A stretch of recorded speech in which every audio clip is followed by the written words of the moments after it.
नमस्कार। आज हम लोग उत्सर्जन अंग एक्सक्रीटरी ऑर्गन्स, अब हमारे शरीर में जो अनावश्यक और फालतू प्रोडक्ट होते हैं उनको समय समय पे शरीर से बाहर निकाल देने की क्रिया को उत्सर्जी क्रिया कहते हैं। यानी जो अंग इसमें कार्य करते हैं उसको उत्सर्जन अंग कहते हैं, और जो प्रोडक्ट बाहर निकलते हैं उसको उत्सर्जी पदार्थ कहते हैं, और जिसकी जो तंत्र इसमें कार्य करता है उसको उत्सर्जन तंत्र कहते हैं। एक्सक्रीटरी प्रोडक्ट यानी एक्सक्रीटरी ऑर्गन, उत्सर्जन तंत्र, उत्सर्जन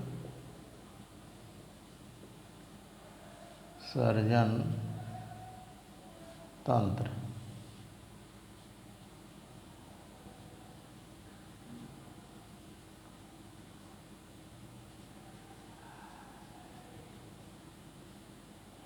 एक्सक्रीटरी सिस्टम।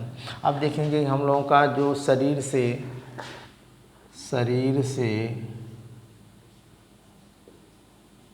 अनावश्यक एवं हानिकारक पदार्थों को बाहर निकाल देने की क्रिया को उत्सर्जन कहते हैं। अब उत्सर्जन कहते हैं, और जो अंग इसमें कार्य करते हैं उसको उत्सर्जी अंग कहते हैं, और जो पदार्थ बाहर निकलते हैं उसको उत्सर्जी पदार्थ कहते हैं। मुख्य रूप से हम लोग जानेंगे कि हमारे उत्सर्जी अंग कौन कौन से होंगे। उत्सर्जी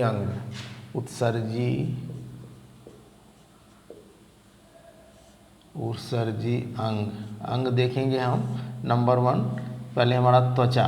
क्या है? त्वचा, जिसको कहेंगे स्किन। अब देखेंगे त्वचा के द्वारा हम, अब देखें आप जनरली यही होता है कि गर्मियों में आपको पसीना ज़्यादा होता है इसलिए आपकी पेशाब कम लगती है, लेकिन ठंडियों में पसीना कम होता है इसलिए पेशाब ज़्यादा होती है।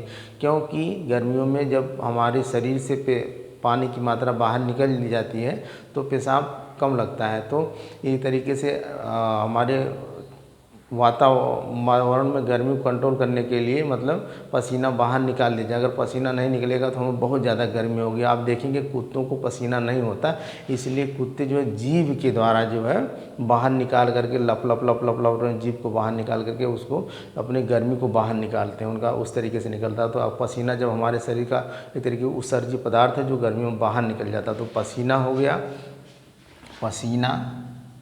पसीना और आप देखेंगे एक सीबम होता है, जैसे कभी कभी चिपचिपा पदार्थ आपके त्वचा के हुआ जाता है तो सीबम। और इसी पसीना में नमक भी कह लेंगे, नमक, जिसमें NaCl ये हो गया दूसरे नंबर का। ये हो गया दूसरे त्वचा के बाद। दूसरे नंबर का आपका त्वचा हो गया। त्वचा के बाद मान लीजिए फेफड़ा भी कर लें, फेफड़ा। अब फेफड़ा क्या करता है? आप जानते हैं कि हम लोग जब श्वसन लेते हैं तो ऑक्सीजन गैस लेते हैं और कार्बन डाइऑक्साइड गैस को बाहर निकालते हैं। तो कार्बन डाइऑक्साइड गैस भी हमारे लिए हानिकारक होती है। इस गैस को बाहर निकालने का काम कौन करता है? फेफड़ा करता है। तो ये कार्बन डाइऑक्साइड गैस को बाहर निकालता है, CO2 को बाहर निकालता है।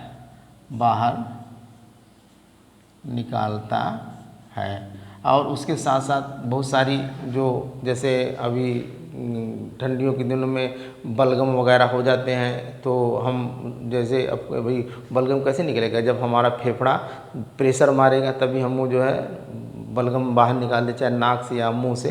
तो ये CO2 को बाहर निकालता है और बलगम को भी बाहर निकालता है। बलगम को भी बाहर निकालता है। फेफड़ा हो गया पहला, ये हो गया। उसके बाद बड़ी आंत का काम ये होता है कि पानी का ऑब्जर्वेशन करना। हालांकि छोटी आंत में पूर्ण रूप से भोजन का पाचन हो जाता है, लेकिन बड़ी आंत क्या करती है? पानी को पूरा पचाती है।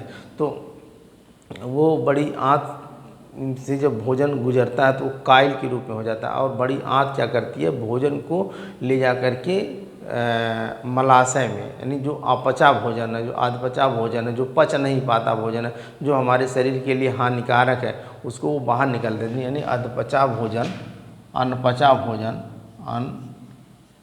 अनपचा भोजन को बाहर निकालना, बाहर निकालना, ये हो गया।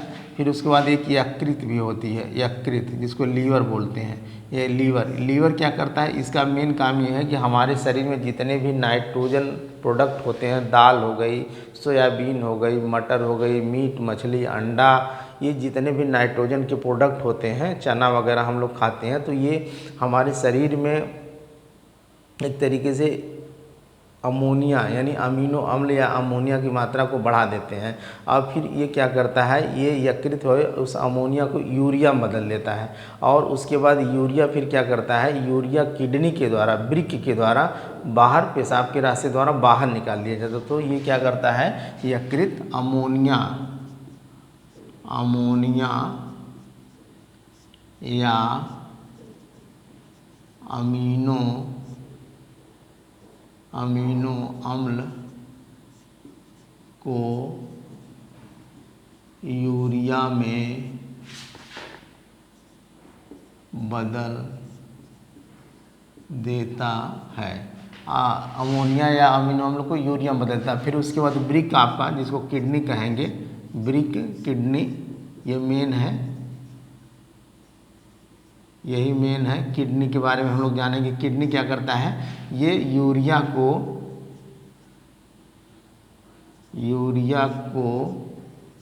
पेशाब के रास्ते बाहर निकाल देता है, बाहर निकाल देता है। तो हम लोग जानेंगे किसके बारे में, मुख्य रूप से किडनी के बारे में। अब किडनी के बारे में हम लोग जानेंगे।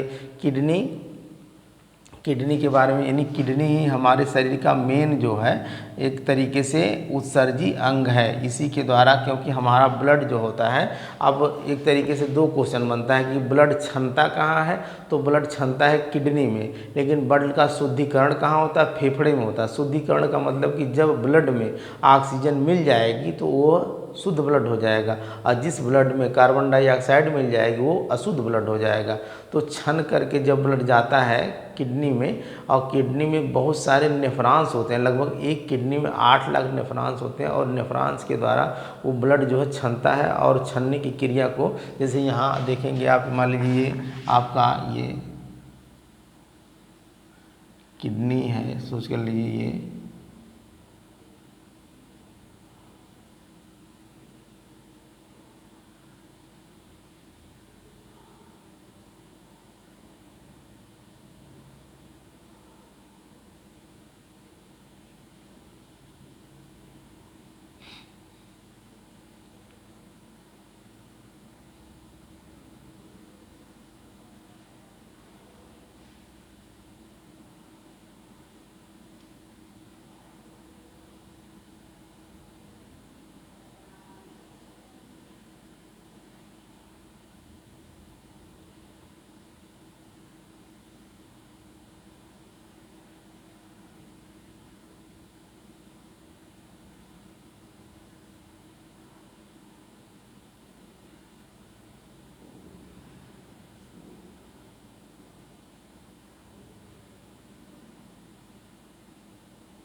ये हो गया, ये आपका हो गया।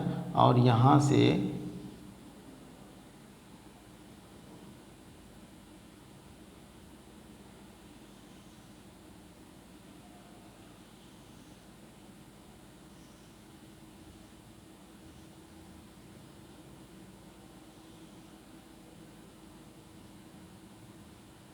टाइप की संरचना हो जाती है।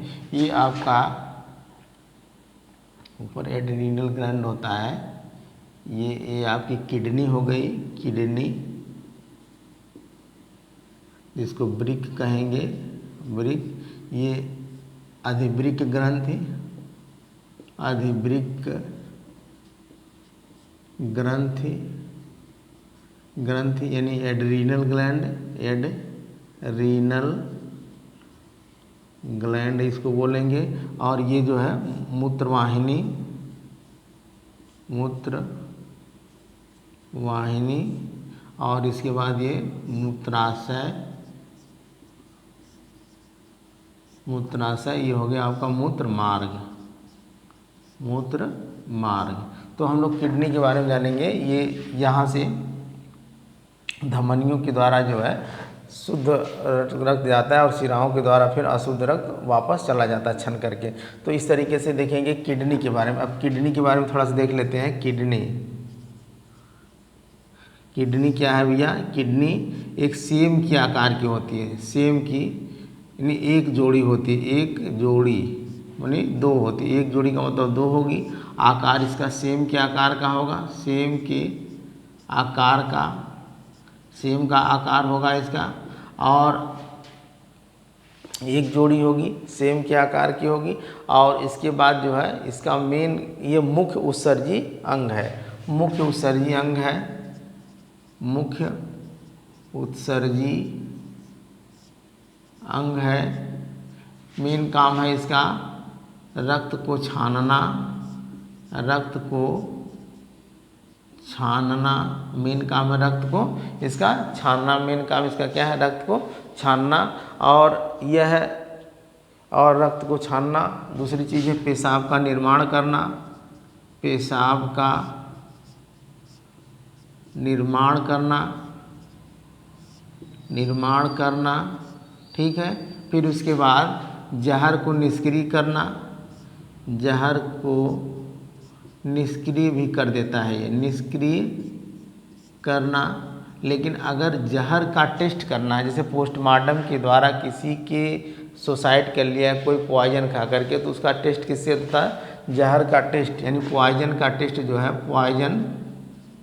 पॉइजन का टेस्ट किससे होता है? इसे भी आप याद रखेंगे, टेस्ट लीवर द्वारा होता है, लीवर के द्वारा होता है। क्योंकि सबसे पहले जो है इस किडनी से पहले पॉइजन कहाँ चला जाता है? लीवर में। तो जब भी पोस्टमार्टम होता है तो लीवर का टेस्ट होता है। और इसका किडनी का वह भार कितना होता है? भार लगभग 140 ग्राम, 140 ग्राम होता है। अब इस तरीके से ये किडनी एक दिन में लगभग, किडनी एक दिन में एक व्यक्ति के, एक स्वस्थ व्यक्ति के, एक स्वस्थ व्यक्ति के शरीर से 1 से 1.5 मतलब 1.5 लीटर पेशाब का निर्माण करती है, ठीक है। और इसको ये लगभग इतना पेशाब का निर्माण करती है। और उसके बाद इस किडनी जो होती है, किडनी के बाहरी भाग को, किडनी के बाहरी भाग को, बाहरी भाग को कार्टेक्स कहते हैं। क्या कहते हैं? कार्टेक्स, कार्टेक्स कहते हैं। आंतरिक भाग को, आंतरिक भाग मेडुला, मेडुला, मेडुला कहते हैं। आंतरिक भाग मेडुला कहते हैं, इसके आंतरिक भाग को मेडुला कहते हैं। और इसके बाद जो है जब ये वाला हो गया, फिर यहाँ से हम लोग देखेंगे जैसे अब छन्ने का काम जो एक लगभग एक किडनी में, एक किडनी में 8 लाख नेफ्रॉन होते हैं, नेफ्रॉन होते हैं। अब जो नेफ्रॉन जो होते हैं एक तरीके से इस इकाई है, नेफ्रॉन जो होता है इसकी इकाई, यानी किडनी की इकाई को नेफ्रॉन भी कहते हैं। अब एक नेफ्रॉन की अब संरचना अगर आप बनाएंगे तो समझ लीजिए कि जैसे मान लीजिए ये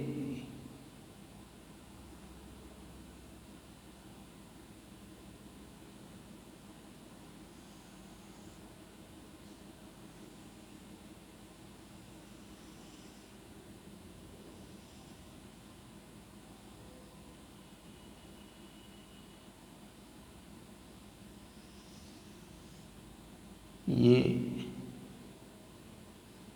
एक नेफ्रॉन की संरचना है।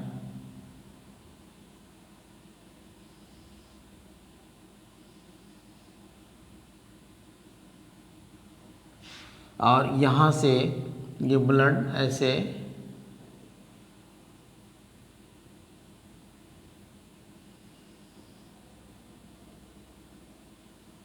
इसके अंदर जाता है और यहाँ से इधर से मान लीजिए प्रवेश कर रहा है और इधर से फिर ये जा रहा है। तो यहाँ पे ये ग्लोमेरुलस होता है। ये क्या होता है? ग्लोमेरुलस।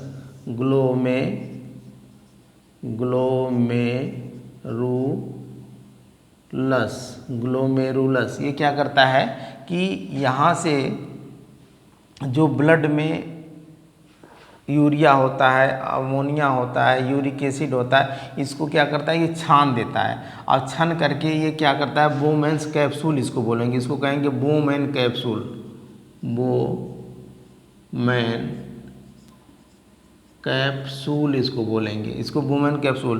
तो ये छान देता है। अब ये छान करके यहाँ से जाता है इस तरीके से, ये नली के द्वारा, और फिर यहाँ से ये जो इधर से मान लीजिए ब्लड इसके अंदर प्रवेश किया, तो अब ये ग्लोमेरुलस क्या करता है कि यूरिया को भी छानेगा और अमोनिया को भी छानेगा, यूरिक एसिड को भी छानेगा, और उसके साथ साथ खनिज, विटामिन्स और ग्लूकोज भी छन करके कुछ चले जाते हैं। यही वजह होती है यहाँ इसके छन के चले जाते हैं। किसके साथ?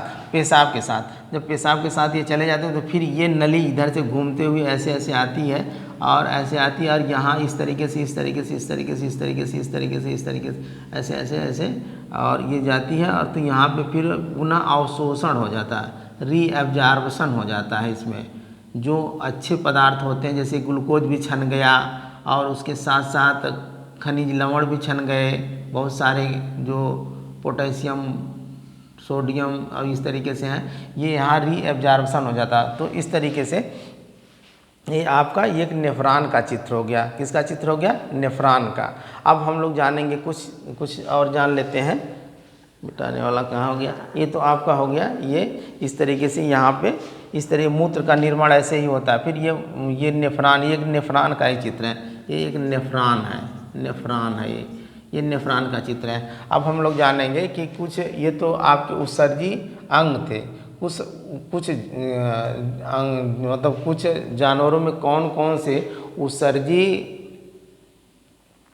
पदार्थ होते हैं उसको भी आप जानेंगे। उत्सर्जी पदार्थ, कुछ जानवरों में कौन कौन से उत्सर्जी पदार्थ होते हैं इसे भी आप जान जाएंगे।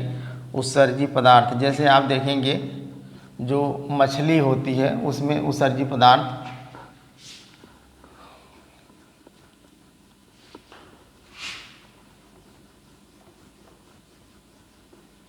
जैसे हम लोगों में मैमेलियन या कह लें यानी स्तनधारी, स्तनधारी एवं उभयचर में मुख्य, यहाँ लिख देंगे मुख्य उत्सर्जी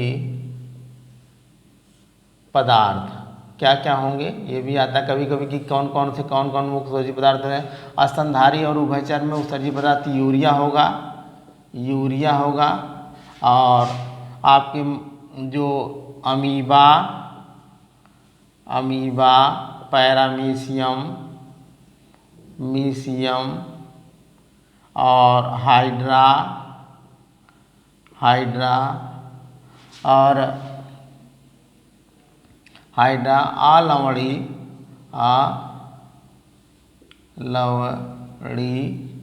जीव, जैसे मछली में आपका हो जाएगा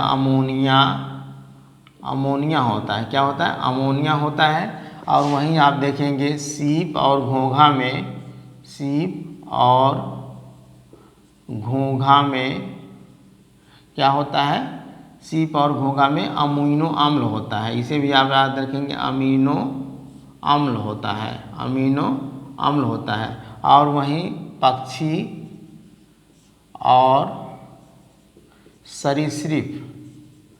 सरीसृप मतलब रेप्टाइल्स और एवीज, पक्षी में क्या होता है? यूरिक एसिड होता है। क्या होता है, यूरिक एसिड होता है, यूरिक एसिड होता है। ये पक्षी और एवज में क्या होता है, यूरिक एसिड होता है। ये भी कभी कभी क्वेश्चन पूछता है कि स्तनधारी और उभयचर में यूरिया मेन उत्सर्जी पदार्थ है, और अमीबा, पैरामीशियम, हाइड्रोजा, अलोडी जितनी भी मछलियाँ उसमें अमोनिया होता है। सीप और घोंघा में अमीनो अम्ल होता है, पक्षी और सरीसृप में यूरिक एसिड होता है। ठीक है, और इस तरीके से कुछ आप ये भी जानेंगे कि जैसे जितने भी मुख्य ये जो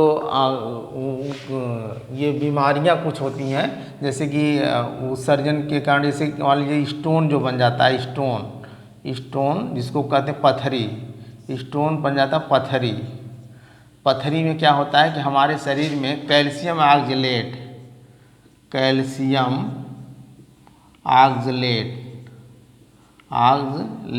जमा हो जाता है और इसी वजह से पथरी हो जाती है। ये जो है किडनी की बीमारी कह लेंगे, किडनी की बीमारी में ये किडनी की बीमारी है। स्टोन बन जाता है पथरी, जिसको कैल्शियम ऑक्सलेट जमा हो जाता है। दूसरी चीज़ होती है कि कभी कभी जॉइंट्स वगैरह में जो होता है, जब हम नाइट्रोजनस प्रोडक्ट खाते हैं तो जॉइंट्स वगैरह में यूरिक एसिड जमा हो जाता है। यूरिक एसिड जमा हो जाता है तो उसे गठिया रोग कहते हैं। क्या कहते हैं, गठिया रोग। यानी ये गठिया रोग भी होता है, गठिया रोग, तो ग्वाइट कहते हैं गठिया रोग। यानी यूरिक एसिड जॉइंट्स में जमा हो जाता है। साइनोवियल प्रोडक्ट होता है जिसके कारण हम अपने घुटने को, अपने कोहनियों को वो आगे पीछे ले जाते हैं कि लसलसा पदार्थ होता है, धीरे धीरे वो सूख जाता है। और जब हम जितने भी ज़्यादा अधिक से अधिक दाल, अधिक से अधिक चना, अधिक से अधिक पनीर, अंडा, मीट, मछली अगर खाएंगे तो यूरिक एसिड की मात्रा हमारे शरीर में बढ़ जाएगी और वह जा कर के हमारे जोड़ों के बीच में जहाँ जगह होती है वहाँ जमा हो जाएगा और हमारे चलने फिरने, उठने बैठने में दर्द होगी, सूजन हो जाएगी, तो उसको गठिया रोग कहते हैं। तो इस तरीके से जॉइंट्स में जमा हो जाती है। दूसरा चीज़ है, एक ये हो गया स्टोन जो गठिया हो गया। एक कभी कभी हमारे शरीर में यूरेमिया नामक की बीमारी हो जाती है। यूरेमिया मतलब शरीर में यूरिया की मात्रा बढ़ जाती है। शरीर में यूरिया की मात्रा बढ़ जाती है, शरीर में यूरिया की मात्रा बढ़ जाती है। फिर उसके बाद है कभी कभी किडनी भी खराब हो जाती है। तो किडनी खराब हो जाती है। किडनी खराब होने पर किडनी का ट्रांसप्लांट होता है। किडनी का ट्रांसप्लांट यानी बदलना होता है। ट्रांसप्लांट कब होगा, 48 घंटे कम से कम किसी भी व्यक्ति की किडनी को। कभी कभी एक किडनी से भी कोई व्यक्ति जीवित रह सकता है। तो इस तरीके से किडनी के ये हो गए कि किडनी में। और आप यह भी जानेंगे कि जो एक कोशिका जीव होते हैं उसमें कोई भी उत्सर्जी अंग नहीं होता है। जैसे अभी आप देखेंगे कि हम लोगों में उत्सर्जी अंग जो है त्वचा है, फेफड़ा है, बड़ी आंत है, लीवर है, किडनी है, लेकिन एक कोशिका जीवों में कोई उत्सर्जी अंग नहीं होता। डायरेक्ट उनके त्वचा के द्वारा, जैसे अमीबा, पैरामीशियम, इस तरीके से जितने भी होते हैं डायरेक्ट जो है उनके त्वचा के द्वारा बाहर निकाल दिया जाता है और ले लिया जाता है, और उसके मेन अमोनिया ही उसका उत्सर्जी पदार्थ होता है। और जो चपटे क्रीम होते हैं, जो आदिवृक्क उनका उत्सर्जी अंग क्या होता है, अधिवृक्क होता है। यानी चपटे कृमि में अधिवृक्क होता है। फिर उसके बाद जो है केंचुआ में उत्सर्गिकाएँ होती है, कीट में मैलपीगी नलिकाएँ होती हैं। तो इस तरीके से ये आज के लिए आपका है उत्सर्जी अंग। आज के लिए इतना ही, धन्यवाद।